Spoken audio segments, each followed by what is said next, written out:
ഈ ഇൻവെസ്റ്റ്മെന്റ്സിന് ഒരു investment decision എടുക്കുമ്പോൾ എത്രത്തോളം ഇമ്പോർട്ടൻ്റ് ആണ് ഒരു ഫണ്ടമെന്റൽ അനാലിസിസ് എന്ന് പറയുന്നത്? യെസ്, ഇൻവെസ്റ്റ്മെന്റ് എന്ന് പറയുന്നത് നമ്മളിപ്പോൾ ലോങ് ടേം ഉണ്ട്, ഷോർട്ട് ടേം ഉണ്ട്. വളരെ നല്ലൊരു ക്വസ്റ്റ്യൻ ആണ്. കാരണം എന്താണെന്ന് വെച്ചാൽ ഫണ്ടമെന്റൽ അനാലിസിസ് എന്ന് പറയുന്നത് ഒരു ഒരു ഒരു ഒരു പെട്ടെന്ന് നമുക്ക് മാർക്കറ്റിൽ ഒരു സ്റ്റോക്കിൻ്റെ പ്രൈസിന് ചേഞ്ചസ് വരുത്തുന്ന ഒരു രീതിയല്ല.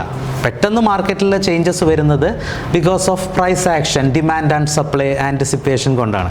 അപ്പോൾ ഫണ്ടമെന്റൽ അനാലിസിസ് എപ്പോഴും ഒരു ലോങ് ടേം പോയിന്റ് ഓഫ് വ്യൂവിൽ നമ്മൾ നോക്കുകയാണെങ്കിൽ, ലോങ് ടേം എന്ന് പറഞ്ഞാൽ നമുക്കറിയാം 5 years അല്ലെങ്കിൽ 6 years അങ്ങനെ മാർക്കറ്റിൻ്റെ വളർച്ചയുടെ സാധ്യതകൾ ഉപയോഗിക്കുന്നതെന്ന് പറയും. അവിടെ പലപ്പോഴും നമ്മൾ വാല്യുവേഷൻ എന്ന് പറയുന്ന കൺസെപ്റ്റിനെ ഉപയോഗിക്കാം. സെക്ടറിന് പ്രാധാന്യമുണ്ട്. ഏതൊക്കെ സെക്ടറുകളാണ്, ഞാൻ നേരത്തെ പറഞ്ഞ പോയിന്റ് തന്നെയാണ്, വളരാൻ സാധ്യതയുള്ള സെക്ടർ, ഇന്ത്യ പോലുള്ളൊരു എക്കോണമിയിൽ വളരാൻ സാധ്യതയുള്ള sector.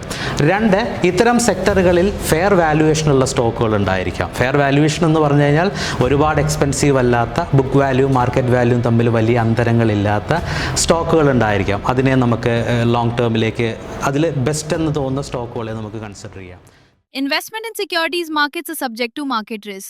Read all related documents carefully before investing.